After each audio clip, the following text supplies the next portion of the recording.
Hello and welcome back to my channel. आज हम पढ़ेंगे बी फार्मा सेकंड सेमेस्टर का पैथोफिजियोलॉजी सब्जेक्ट के यूनिट फर्स्ट का एक टॉपिक। ये लेक्चर नंबर 2 है पैथोफिजियोलॉजी का। लेक्चर नंबर 1 में हमने सेल इंजरी के बारे में बताया था, टाइप्स ऑफ सेल इंजरी के बारे में हमने थोड़ा सा एक्सप्लेन किया था। आज हम उन सभी टाइप्स की मॉर्फोलॉजी पढ़ेंगे।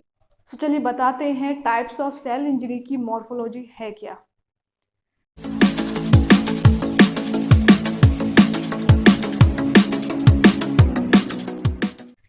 So from the previous video, here's the types of cell injury: reversible, irreversible. Reversible में cellular swelling है, fatty change है. Reversible में autolysis है, heterolysis है, necrosis है और apoptosis है. So these all are the types of cell injury. Now we will talk about the morphology of each one of them. So number first start करेंगे morphology of reversible cell injury.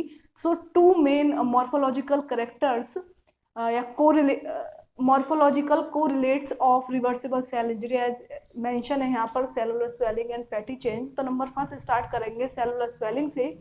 It is the result of failure of energy dependent ion pumps in the plasma membrane.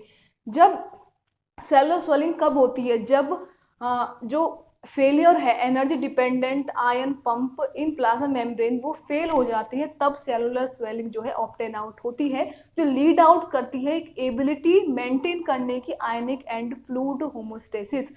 जब fail हो जाते हैं energy dependent ion pump हमारे plasma membrane में, तो result क्या निकलता है? रिजल्ट ये निकलता है कि इनेबल हो जाता है मेंटेन करना आयनिक एंड फ्लूइड होमोस्टेसिस, वो मेंटेन करना, बैलेंस मेंटेन करना, आयनिक बैलेंस और फ्लूइड बैलेंस वो डिफिकल्ट हो जाता है. तो ये रिजल्ट होता है जब सेलुलर स्वेलिंग ऑप्टेन आउट होती है. अब cellular swelling is the first manifestation of almost all form of cell injury to cells. तो फर्स्ट मैनिफेस्टेशन होता है सेलुलर स्वेलिंग ऑलमोस्ट सभी टाइप की सेल इंजरीज में. सेल की जो सभी टाइप की सेल इंजरी है लगभग उसी में जो फर्स्ट स्टेप होता है या फर्स्ट आप कह सकते हो जब प्रोसीड आउट होती है सेल इंजरी, तो फर्स्ट स्टेप मैनिफेस्टेशन फर्स्ट जो होता है वो सेलुलर स्वेलिंग से ही स्टार्ट होता है. Is a reversible alteration that may be difficult to appreciate with the light microscope. और ये क्या है? एक रिवर्सिबल अल्टरेशन है जो कि डिफिकल्ट है एप्रिसिएट करना with light microscope, but it may be apparent at the level of whole organ, but it may be apparent at the level of complete organ के लेवल पे ये apparent हो सकता है. For an example, it causes increase in weight of organ. ये increase करता है organ का weight. ओके, सो ये सेलुलर स्वेलिंग है. इसमें से कुछ पार्ट मैंने प्रीवियस स्लाइड में भी कुछ लाइंस मैंने समझाई थी इसमें से. Now we will talk about the morphology of fatty change. इसमें क्या है? It occurs in hypoxic injury and in various form of toxic और metabolic injury and is manifested by appearance of small और large lipid vacuoles in the cytoplasm. तो it occurs in hypoxic injury. Hypoxic injury में ये ऑप्टेन out होता है जो fatty change है. हाइपोक्सिक इंजरी यहाँ पे मतलब है, हाइपोक्सिक टर्म का मतलब है partial lack of oxygen, we can say, वो हाइपोक्सिक कंडीशन कहलाती है. हाइपोक्सिक इंजरीज में ऑप्टेन आउट होता है and in various form of toxic and metabolic injury में. और किसमें? वेरियस डिफरेंट टाइप की फॉर्म्स, किसकी? टॉक्सिक और मेटाबॉलिक इंजरी की डिफरेंट टाइप की फॉर्म्स में भी फैटी चेंज ऑकर होता है and is manifested by the appearance. और किसकी हेल्प से कैसे मैनिफेस्टेड होता है? बाय द अपीयरेंस ऑफ, किसकी अपीयरेंस से? स्मॉल या large lipid vacuoles in the cytoplasm. किसके अपीयरेंस से? स्मॉल या large lipid vacuoles in the cytoplasm. Now vacuoles क्या होते हैं? मेम्ब्रेन बाउंडेड ऑर्गेनेल्स होते हैं, सेल ऑर्गेनेल्स होते हैं जो कि हेल्प करते हैं मेंटेन करने में वाटर. तो वो वॉक्यूल्स होते हैं. नेक्स्ट है, it is principally encountered in cells participating in fat metabolism and is also reversible. आगे है, ये प्रिंसिपली एनकाउंटेड है सेल में और पार्टिसिपेट करता है फैट मेटाबॉलिज्म में और ऑल्सो रिवर्सेबल है. रिवर्सेबल है तो क्योंकि पार्ट ही रिवर्सेबल का है. सो ये दोनों हमने मॉर्फोलॉजी बात कर ली, cellular swelling and fatty change की, as well as reversible morphology. इसी में आगे फैटी चेंज में कुछ और लाइन मेंशंस हैं, जैसे कि अदर मॉर्फोलॉजिकल करेक्टरिस्टिक्स इंक्लूड, इसके अदर मॉर्फोलॉजिकल करेक्टरिस्टिक्स क्या इंक्लूड करते हैं? नंबर फर्स्ट है plasma membrane blebbing and loss of microvilli. Plasma membrane की bubbling and loss of microvilli भी इसका one of the morphological characters है। सेकंड है माइटोकॉन्ड्रियल स्वेलिंग, माइटोकॉन्ड्रियल स्वेलिंग भी करेक्टर है। नंबर थर्ड है dilation of ER endoplasmic reticulum का dilation हो जाना is also one of the morphological characteristics of fatty change. Now we will talk about the morphology of irreversible cell injury. Number first है autolysis. इसमें क्या है? Is disintegration of cell by its own hydrolytic enzyme liberated from lysosomes. तो ये autolysis का पूरा definition lecture number first में ही मैंने आपको बताया, तो वही चीजें आप इसमें लिख सकते हो, इसलिए मैंने इसको ज्यादा डिटेल में यहाँ पे नहीं लिखा है। तो ये क्या है? Is a disintegration of cell, disintegration हो जाना सेल का, किससे? बाय इट्स ओन, इसके खुद के ही हाइड्रोलाइटिक एंजाइम से, जो कि लिबरेट आउट हो रहे हैं फ्रॉम द लाइसोसोम्स। और ऑटोलाइसिस का रेट क्या है वो भी मैटर करता है। In the case of cells of pancreas, तो वहाँ पे लाइसोसोम्स का जो अमाउंट होता है, लाइसोसोम्स में जो प्रेजेंट होता है हाइड्रोलाइटिक एंजाइम, वो ज्यादा होता है, तो वहाँ पे ऑटोलिसिस का रेट ज्यादा होगा। इन the case of fibrous tissue, वहाँ पे लाइसोसोम्स में हाइड्रोलाइटिक जो एंजाइम है वो कम अमाउंट में प्रेजेंट होता है, तो वहाँ पे जो ऑटोलाइसिस का जो रेट होगा वो डिक्रीज होगा। तो ये आप सारा पार्ट प्रीवियस जो स्लाइड है वहाँ से भी आप देख के समझ सकते हैं, तो इसमें मैंने ज़्यादा इसको नहीं एक्सप्लेन किया। Now moving to second one, that is hydrolysis. Hydrolysis is disintegration of cell by the hydrolytic enzymes liberated from inflammatory mediators like neutrophils। ये भी क्या है? डिसइंटीग्रेशन है सेल का, किसकी हेल्प से? बाय हाइड्रोलाइटिक एंजाइम, जो कि लिबरेट होते हैं फ्रॉम इंफ्लामेटरी मीडिएटर्स से। In the case of autolysis, तो हाइड्रोलाइटिक एंजाइम्स वो लिबरेट हो रहे हैं लाइसोसोम से, but in the case of heterolysis these are liberated from inflammatory mediators. और यहाँ पे उसने एक एग्जाम्पल मेंशन किया है, neutrophils is the example of heterolysis या फिर इन्फ्लामेटरी मीडिएटर्स, और इन्फ्लामेटरी मीडिएटर्स का न्यूट्रोफिल जो है यहाँ पे एग्जाम्पल है। नाउ थर्ड है necrosis is a series of morphological changes which occur in lethally injured cells. ये एक सीरीज है मॉर्फोलॉजिकल चेंजेस की जो ऑब्टेन आउट होती है एक लीथली इंजर्ड सेल में। 4 है apoptosis is also known as programmed cell death. इसको हम कह सकते हैं प्रोग्राम सेल डेथ, एपोटोसिस को। सो ये कंप्लीट मॉर्फोलॉजी एक आप कह सकते हो एक हमने शॉर्ट में पढ़ लिया। डिटेल में हम आज की वीडियो में नेक्रोसिस की मॉर्फोलॉजी डिटेल में यहाँ पे पढ़ेंगे।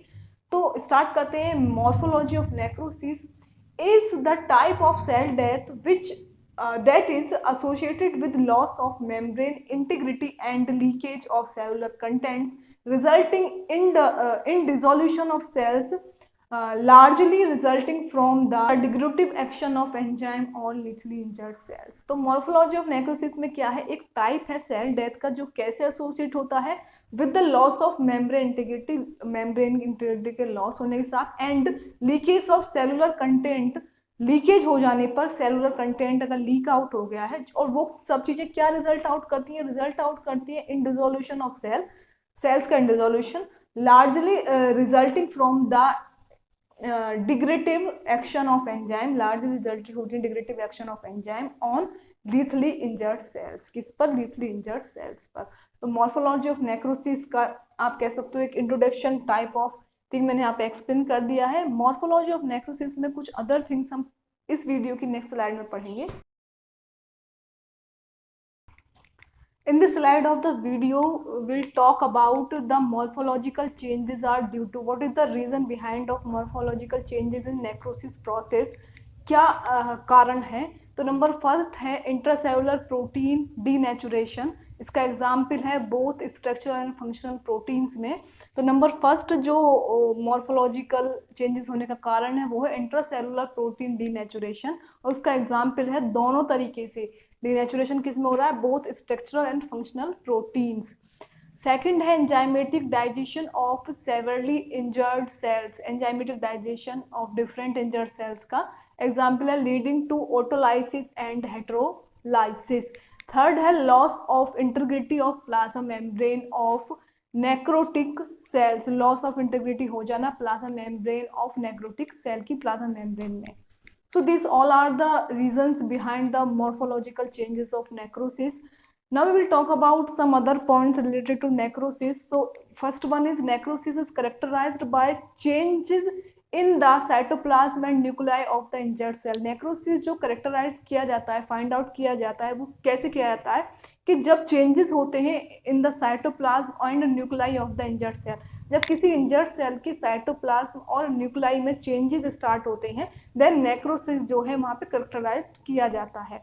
आगे इसमें पॉइंट्स हैं कुछ साइटोप्लाज्मिक चेंजेस. अब साइटोप्लाज्मिक चेंजेस इसमें बात हुई है साइटोप्लाज्म में चेंज होना, और सेकंड इसमें बात हुई है न्यूक्लाई में चेंज होना. तो दोनों के बारे में हम बात करेंगे. नंबर फर्स्ट है साइटोप्लाज्मिक चेंजेस क्या चीज कंटेन करते हैं. सो नेक्रोटिक सेल्स शो इंक्रीज एंसिनोफिलिया. तो जब साइटोप्लाज्मिक चेंजेस होते हैं तो नेक्रोटिक सेल्स जो हैं वो शो करती हैं या इंक्रीज हो जाता है. उस केस में एंसिनोफिलिया जो है वो इंक्रीज हो जाता है. Compared with viable cells the cell may have more glassy homogeneous appearance mostly because of loss of glycogen particles. And when we will compare it with viable cells, the जो cell है may have more glassy, contain करती है more glassy homogeneous appearance mostly किस कारण से, mostly because of loss of glycogen particles. mostly किस कारण से, because वहाँ loss हो जाता है most of the glycogen particles का.